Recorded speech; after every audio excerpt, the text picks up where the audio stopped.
I, 17F, never thought I'd be writing something like this, but here I am. My mom passed away when I was 4 due to breast cancer. It was just me and my dad for a long time after that. We were really close, and he did his best to be both a mom and dad to me. My dad, let's call him Jack, was always a hard worker. He worked as an engineer at a local manufacturing plant, often putting in long hours to make sure we had everything we needed. Despite his busy schedule, he always made time for me. We had our special traditions: Sunday morning pancakes, movie nights every Friday, and camping trips during the summer. Those were some of the happiest times of my life. As I got older, I started to notice how lonely my dad seemed sometimes. He never dated, always saying that he was too busy with work and raising me. But I could see the sadness in his eyes when he'd look at old photos of my mom or when we'd run into other families at the park. When I was 12, my dad met Karen, 48F, at a charity event for cancer research. He'd started volunteering there in memory of my mom, and Karen was one of the organizers. They hit it off immediately, and within a year, they were married. It all happened so fast, but I was happy to see my dad smiling again. At first, I was hesitant about Karen. I worried she might try to replace my mom or change our family dynamic. But she was actually really nice and went out of her way to make me feel comfortable. She never pushed herself on me as a mother figure, instead positioning herself as more of a friend or aunt. Karen had this way of making everyone feel special. She'd remember little details about people and use them to make thoughtful gestures. For my 13th birthday, she surprised me with tickets to see my favorite band, remembering a casual comment I'd made months earlier. It was things like that that made me start to trust and like her. Karen told us she was a widow too. Her husband had supposedly died in a car accident when her son Tyler was just a baby. She'd raised Tyler on her own while running a successful marketing consultancy. I remember being impressed by her strength and thinking how perfect she seemed for my dad. Tyler, 22M, was in college when Karen and my dad got married, so he didn't live with us full-time. But he'd visit during breaks and holidays.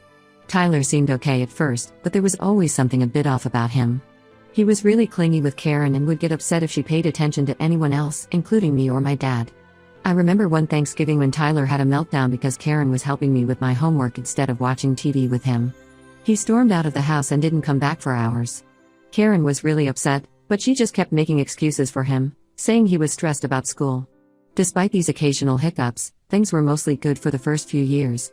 Karen integrated well into our family, and my dad seemed happier than he had been in a long time. We even started taking family vacations together, something we hadn't done since my mom died. I have fond memories of a trip to Yellowstone where Karen and I stayed up late, roasting marshmallows and stargazing while Dad and Tyler went fishing. But then, about 6 months ago, things started to change. Karen began acting secretive, always on her phone and leaving the room to take calls. My dad noticed too, and I could tell he was worried. He tried to talk to her about it, but she'd just brush him off, saying it was work stress. I started noticing other things too. Karen would get really nervous whenever the mail came, rushing to grab it before anyone else could. And she was always forgetting her wallet, asking my dad to pay for things and promising to pay him back later. Last month, everything exploded. My dad came home early from work one day and found Karen in a heated argument with Tyler. Apparently, Tyler had been asking Karen for money again. This wasn't unusual. Tyler was always broke and asking for handouts. But this time was different. Tyler was threatening to tell my dad something if Karen didn't give him the money. My dad intervened, demanding to know what was going on. Tyler, probably thinking he could get more money this way, spilled everything. It turns out Karen had been lying about her past this whole time. She wasn't a widow like she told us. Her ex-husband, Tyler's dad, was very much alive. She'd left him years ago and taken Tyler with her, cutting off all contact. She'd been lying to avoid paying child support and alimony. But that wasn't even the worst part. Karen had also lied about her career history. She claimed to have been a successful businesswoman before meeting my dad, but in reality, she'd never held a steady job. She'd been living off alimony from her ex-husband, which is why she'd run when the payments were about to end. As Tyler ranted, more and more lies came to light. The cancer charity where she'd met my dad? She wasn't an organizer, just a low-level volunteer. Her college degree? Non-existent. Even her age was a lie. She was actually 5 years older than she'd claimed. My dad was devastated. He confronted Karen, who broke down and admitted everything. She begged for forgiveness, saying she'd lied because she was afraid my dad wouldn't want her if he knew the truth. But my dad was too hurt and angry to listen. He told Karen to pack her things and leave. Since then, our house has been chaos.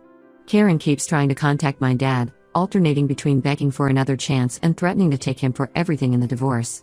Tyler has shown up drunk a couple of times, yelling and demanding money. My dad is a mess, he barely eats or sleeps, and I can tell he's struggling to process everything. I don't know what to do. I feel betrayed by Karen too, but I'm also worried about my dad. He's always been my rock, and now I feel like I need to be strong for him. But I'm only 17, and I'm not sure how to handle all of this. I've been trying to keep things normal, cooking meals and making sure the house is clean, but it feels like everything is falling apart. I'm angry at Karen for lying to us for so long, and at Tyler for being such a leech. But mostly, I'm scared.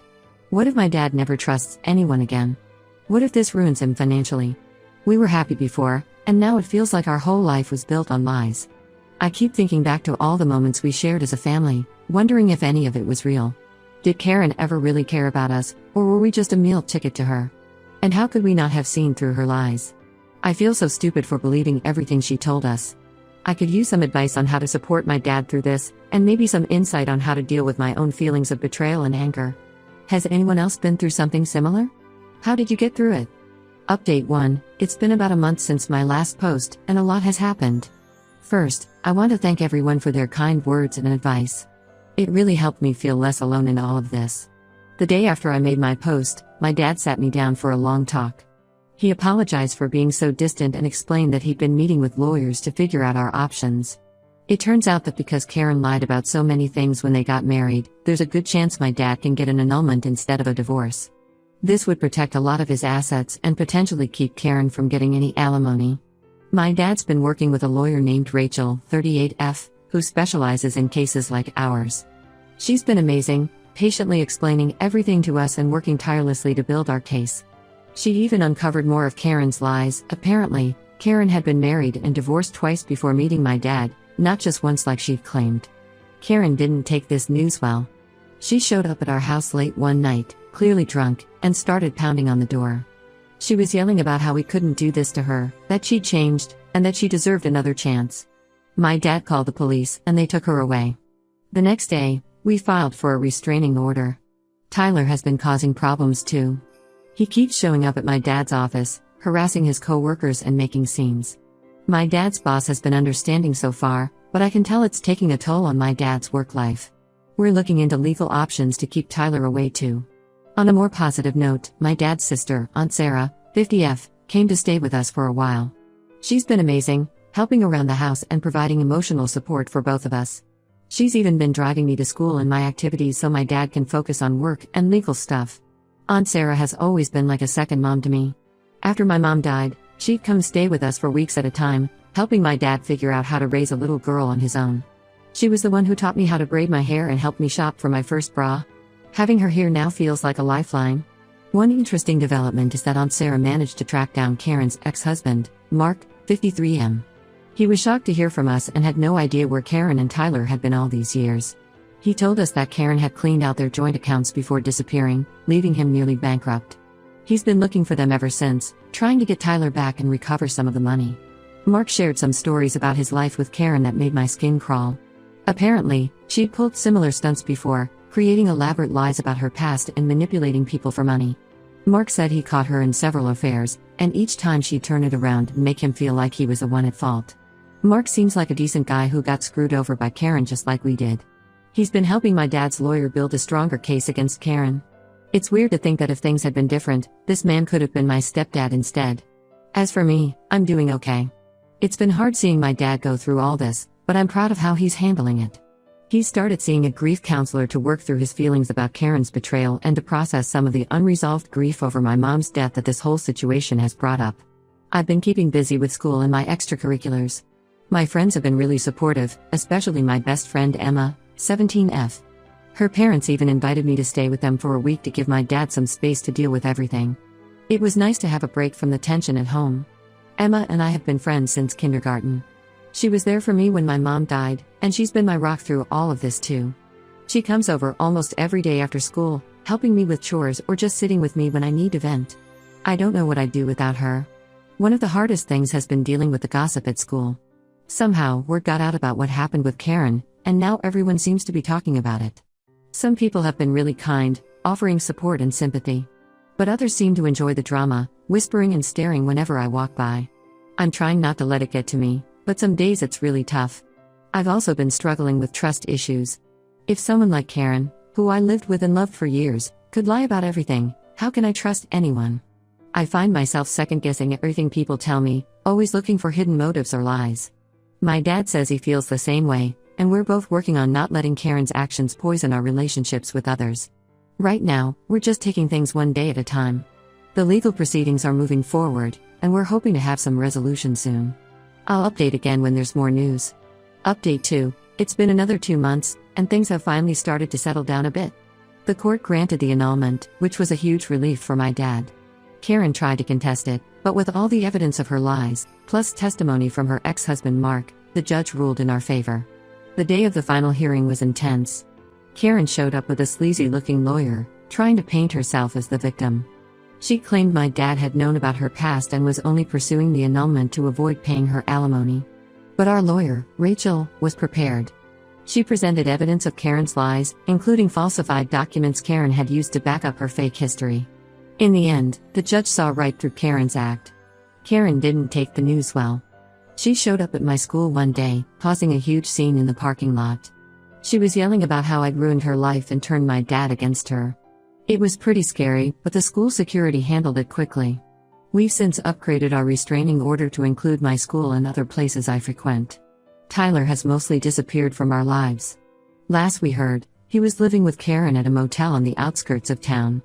Mark is trying to reconnect with him, but Tyler doesn't seem interested. It's sad, but I guess years of Karen's influence have really messed him up. On a brighter note, my dad has been doing much better. The grief counseling is really helping, and he's started to open up more about how he's feeling. We've been spending a lot of quality time together, just the two of us, like we used to before Karen came into our lives. It's been nice to reconnect. Last weekend, we went through some old photo albums together. We found pictures from when I was little, back when it was just the two of us. There were photos of my first day of school, of us building a snowman in the backyard, of my dad teaching me to ride a bike. Looking at those memories, we both realized how strong our bond is and how we've always been there for each other. It was a powerful reminder that no matter what happens, we'll get through it together. Aunt Sarah went back home last week, but she calls to check in every day. She's been a real lifesaver through all of this. Dad and I are planning to visit her for Thanksgiving this year, which I'm looking forward to. It'll be nice to get away from all the drama and just enjoy being with family. One unexpected development is that Dad has been spending more time with Mark. They bonded over their shared experience with Karen, and now they meet up for coffee or a game of golf pretty regularly. It's a bit weird for me, but I'm glad Dad has found a friend who really understands what he's going through. As for me, I'm doing okay. My grades took a bit of a hit with all the stress, but I'm working on bringing them back up. I've also started volunteering at a local animal shelter, which has been a great distraction and really fulfilling. There's something therapeutic about spending time with the dogs and cats, giving them love and attention. It helps me forget about my own problems for a while. We're not completely out of the woods yet, there are still some legal loose ends to tie up, and we're both still processing everything that happened. But for the first time in months, I feel like we're going to be okay. Update 3. It's been 6 months since my last update, and I'm happy to report that things have continued to improve. Dad and I have settled into a new normal, and life feels pretty good most days. The biggest news is that Karen finally left town. We found out through Mark that she got a job offer in another state and decided to make a fresh start. Part of me is relieved, but another part feels sorry for her. I hope she gets the help she needs and finds some peace. Tyler reached out to my dad a few weeks ago. He apologized for his behavior and said he's been going to therapy to work through his issues. He's living with Mark now and trying to rebuild their relationship. Dad was wary at first, but they've had a few phone calls since then. I'm not sure if Tyler will ever be part of our lives again, but I'm glad he's getting help. Dad has been doing great. He's thrown himself into his work and even got a promotion recently. He's also started dating again, which was a bit weird for me at first, but I'm happy to see him putting himself out there. He's been very open with me about it, always checking in to make sure I'm comfortable with whoever he's seeing. He's been on a few dates with a woman named Laura, 49F, who we met through a local hiking group. She seems nice, and it's good to see Dad smiling again. They're taking things slow, which I appreciate. Dad's made it clear that I'm his priority, and he won't pursue anything serious unless I'm okay with it. As for me, I just turned 18 and am getting ready to start college in the fall. Dad and I took a road trip to visit my top choice schools, which was a blast. It was nice to spend that time together and dream about the future. We talked a lot during those long drives, about Mom, about Karen, about our hopes and fears. It felt like we were finally able to put a lot of the pain behind us and look forward. I've decided to major in psychology, partly because of everything we've been through. I want to understand why people like Karen do what they do, and maybe help others who've been through similar situations. Dad's been super supportive of my choice. My volunteering at the animal shelter has turned into a part-time job. I love working with the animals and have even started helping with some of their social media outreach. It's been a great way to build some skills and make a difference in my community. Emma and I are planning to room together in college. We've been best friends for so long, and after everything that's happened, I'm grateful to have someone I trust completely by my side as we start this new chapter. Looking back, I can't believe how much has changed in a year. It was tough going through all of that, but in a way, I think it brought Dad and me closer together. We've both learned a lot about resilience and the importance of honesty in relationships. I still have moments where I feel angry about what Karen did to us, or sad about the family we thought we had. But those moments are getting fewer and farther between. Mostly, I'm just grateful for the good things in my life, my dad, our health, our home, and the opportunities ahead of me. I'm sure we'll face more challenges in the future, but I feel like we can handle anything now. We've got each other's backs, and that's what really matters. As I get ready to leave for college, I can't help but think about my mom. I wish she could see me now, heading off to start my adult life. But I know she'd be proud of how Dad and I have handled everything. In a way, I feel like going through all this has made me understand and appreciate her memory even more. So that's where things stand now. Life isn't perfect, but it's good. Dad and I are healing, growing, and moving forward together. Thanks to everyone who's followed our story and offered support along the way. Your kindness has meant more than you know.